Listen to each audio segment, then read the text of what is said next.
As we stumble to the end of the chaotic first calendar year of the Trump administration, the president's critics have fallen into the habit of constantly monitoring American democracy's vital signs. It's almost as if the nation's political institutions are hospitalized, with nurses bursting in at all hours to announce, "Just checking." By many reckonings, this has been a bad few weeks for the venerable patient, born 228 years ago in Philadelphia. The Republican Senate, skipping all committee hearings, rushed through a tax break bill filled with handwritten corrections without allowing Democrats time to read it. Michael Flynn, the president's first national security advisor who led chants of "lock her up" at the Republican National Convention about Hillary Clinton, pleaded guilty to lying to the FBI. Trump himself retweeted 3 vicious anti-Muslim videos that originated with a British ultra-nationalist group.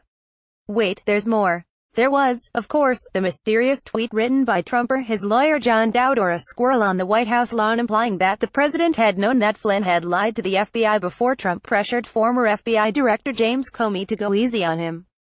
The resulting dust-up prompted Dowd to insist with heavy-handed echoes of Watergate that a president cannot obstruct justice. Along the way, like a comedian searching for someone he hadn't offended yet, Trump declared war on the FBI, claiming in a tweet that its reputation is in tatters. Not surprisingly, the Trump of Trump's non-stop affronts to political decency have taken a toll on even moderate commentators. In the New York Times, political scientists Thomas Mann and Norman Ornstein write, "The failure of Republican members of Congress to resist the anti-democratic behavior of President Trump, including holding not a single hearing on his and his team's kleptocracy, is cringeworthy." Dahlia Lithwick, Slate Supreme Court columnist, offered this bleak assessment. "It's become clear that absolutely nothing will persuade Trump supporters and Republicans in Congress that it's time to disavow the president, not lying, not spilling state secrets, not abject failure in crisis management, and not openly performed corruption." Given that reality, it often feels like it wouldn't be enough for Robert Mueller to hand us a smoking gun and an indictment. With the conservative media searching for any misstep by Mueller as a weapon to destroy his investigation, it is easy to grasp the despair of Lithwick and others. 2 weekends ago, the New York Times reported that Mueller in August had dropped from his staff Peter Strzok, a top FBI investigator, for sending anti-Trump text messages. A Wall Street Journal editorial responded with the claim that Mr. Mueller is too conflicted to investigate the FBI and should step down in favor of someone more credible. Against this backdrop, how galling it was to see Trump chortle during a fundraising tour of New York, "Right now we are unbeatable, and one of the reasons is what's happening with the markets, what's happening with business, what's happening with jobs." The combination of GOP congressional majorities, a supine Republican Party, and a truculent right-wing media culture have conspired to convince many liberals that Trump and all that he represents are indeed unbeatable. This continuing sense of political impotence by liberals has placed undue weight on the Mueller investigation. Every indictment, guilty plea and rumor has been measured against Watergate and the need to discover impeachable offenses. Simply proving a pattern of corruption around Trump and a cavalier attitude to Russian meddling in the 2016 election won't seem sufficient. Somehow the whole enterprise will be judged a failure if the investigation fails to prevent Trump from serving out his term in the White House. But such a Mueller-centric worldview is short-sighted. It fails to recognize the extent of Trump's political vulnerability.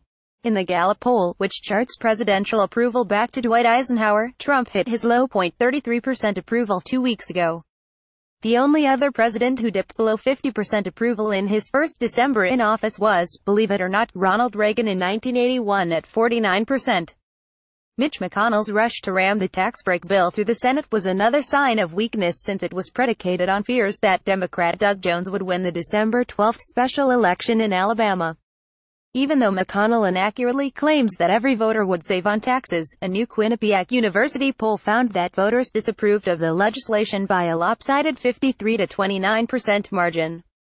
Even more politically damaging for the Republicans is the belief by 61% of the electorate that the tax bill favors the rich. By the way, these polling numbers do not have "unbeatable" written all over them.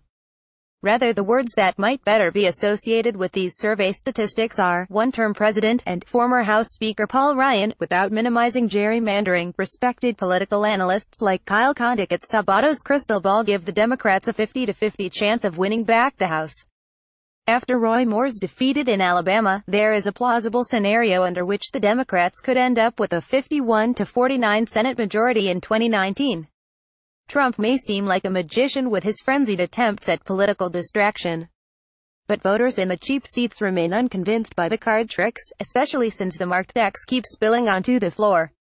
That's why political remedies may ultimately prove more effective in taming Trump than Robert Mueller. The views expressed are the author's own and not necessarily those of the Brennan Center for Justice.